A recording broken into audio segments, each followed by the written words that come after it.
right, we've talked about the two pillars on which the successful management of a busy learning center rests. Now, let us consider the foundation on which those two pillars will stand, and that is love. Education minus love equals 0. God calls us to love sacrificially, as Christ loves us, and a loving spirit is caught more than it's taught. If you love your students, and they know that you love them, they will want to do right. They will want to work for you, and they'll learn how to love other people. So what are some ways you express love in the Learning Center? Well, firstly, remember that your love must be unashamedly for those children. We all have our shortcomings, and we will make mistakes, but they will overlook a lot if they know that they are loved. We're human too. And then care for each child as a unique person.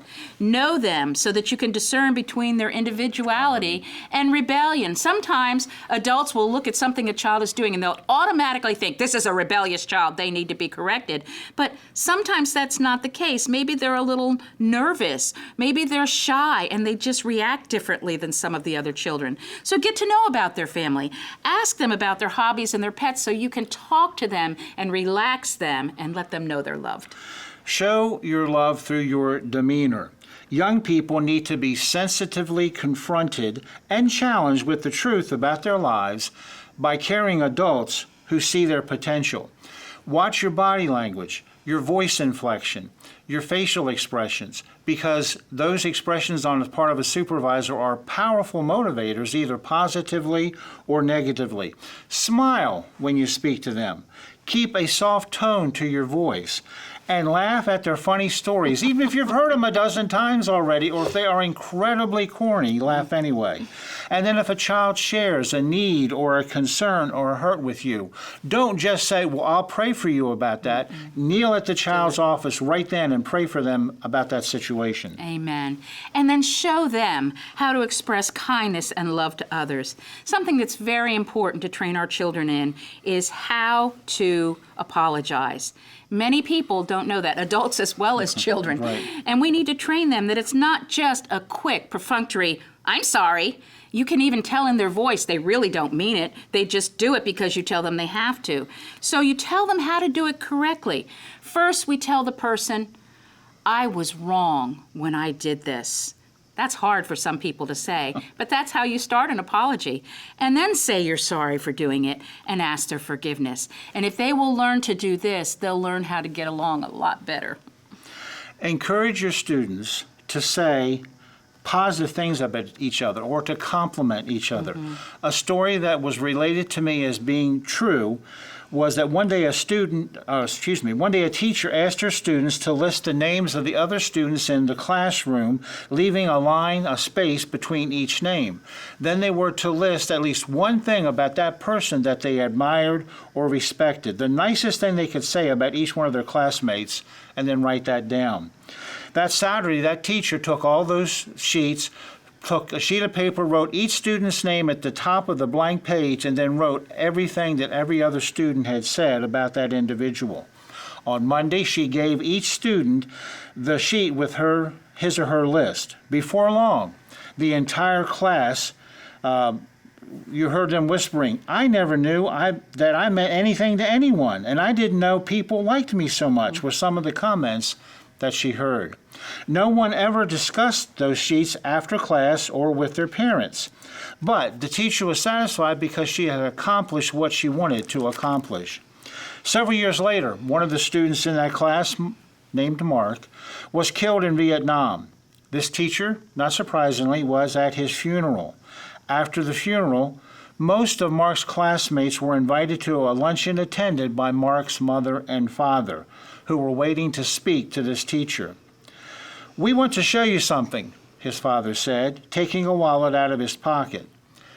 They found this on Mark when he was killed. We thought you might recognize it.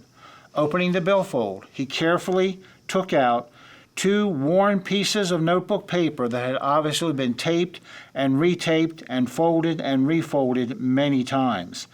The teacher knew without looking exactly what that paper was. It was the one on which he had listed all the good things each of Mark's classmates had said about him so many years before. "Thank you for doing that for Mark," his mother said. As you can see, Mark treasured it. All of Mark's former classmates started to gather around.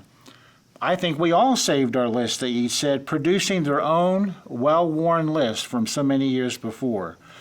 You can never underestimate the power of positive words. Amen. Then you want to have your class do projects with purpose. Don't just do busy work projects with them. Yes, it's fun to go on field trips, and it's fun to play games, and it's fun to do all kinds of things like that. But we need to train our children how to be servants. And servanthood does not come naturally to many people. That's right. It needs to be taught, and it needs to be modeled in us. Service is love in action. It's a mistake for us to assume that just because a majority of our young people may be Christian, that they understand the importance of being a servant. Maybe you want to offer to visit and sing at a local senior center or nursing home. We had so much fun doing this every month in our school in Maryland, and the elderly people were so excited to see the children. And then make cards with scriptures and pictures to give out when you go and visit the nursing home. And let the children go into the individual rooms in groups, don't send them alone, and let them just stand there and talk. I remember some of the most amazing things watching our children praying for the elderly when they went in and visited them in their rooms. It's amazing. And then have monthly mission projects for your children. You can have a car wash for Bless. The children can do that. $200 will open a new Bless Center, and you can easily earn that if you do a good car wash. Do a food drive for your local food bank. Do gift bags for your crisis pregnancy center. And then you could have a clothing collection for your local rescue mission. We have a big rescue mission in Nashville, and they collect clothes, especially adult business clothes, so that the homeless people that come to the shelter can have those clothes to wear when they go on a job interview. And we need to think about these things and help our children understand that there are lots of people in our community that need our help. Anything that will get their minds on helping someone else is a good project. Remember, we are training in character. We are training children to take responsibility. We are training the leaders of tomorrow in a well-managed, busy learning center.